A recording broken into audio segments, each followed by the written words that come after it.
Hello. Good morning to one and all present here.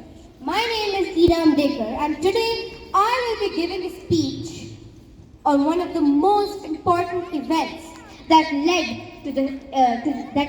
to our independence. I am going to be giving a speech on the naval mutiny, an event that not everyone knows about, an event that is unwritten in the history, but an event which still plays a significant role in our independence. Without further ado, let's get started. The British came to India as harmless settlers, but returned with a ruined reputation and returned as ruthless rulers. They had promised us that they were our friends, that they wouldn't harm us. And during the World War II, they came back to us asking for help. And now, the rest of the world didn't know this at the time, but the British won the World War II all because of us, all because of the Indians. If the Indians weren't there, the British would have collapsed. Now, once the war was won, the British came back to India, and our people, our soldiers, were then rendered unemployed. So to give them jobs, they gave them work as sailors.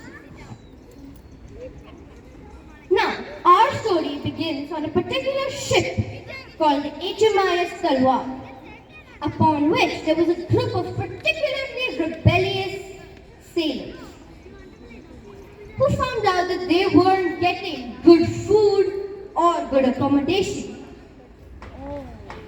They bravely stepped up to the British officials and said, "Sir, we aren't getting good food, we aren't getting good accommodation. Please, we can't live in such conditions." The British simply turned up their nose against us and said, "Beggars can't be choosers." The Indians were offended. Of course, you would be too. They started a work slowly movement where they just worked, but worked slowly. The British officials were enraged. They called the Indian sailors to their office, yelled at them, poured dirty words all over them, and last but not the least, they called them sons of coolies. Now that was the final straw. That was the last straw for the Indians. They stopped working completely. Because what is slower than working slowly? Stopping completely. The Indians stopped working completely.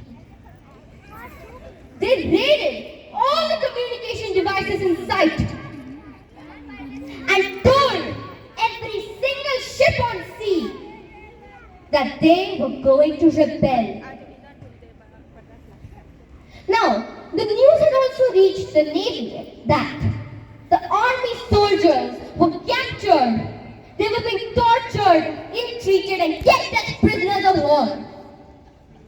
And now the Navy was enraged completely. They just couldn't stand it. Whenever the British officials came to stop them, they just threw them off board. Now the British officials, on the other hand, on the land, on the subcontinent, were quite surprised. They sent the police on a lathi charge, but the police just wouldn't agree. The police went ahead and joined the Navy. They did the same thing too. They started rebelling. Now the British they were like completely scared. Then the Navy was rebelling. The police were rebelling. What if the army, who took bullets for them, would then start shooting bullets at them? They just didn't know what to do. That was the final straw for the British. They knew that their time was up in India. They knew that they just couldn't last there any longer.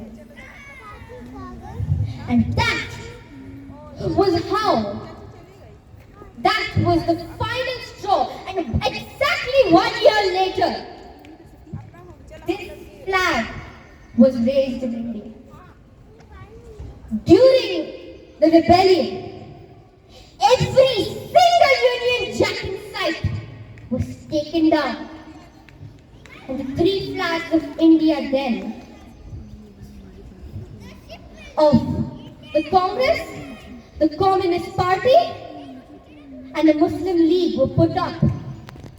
And 1 year later, those three flags were put together as one, the tricolor we see today.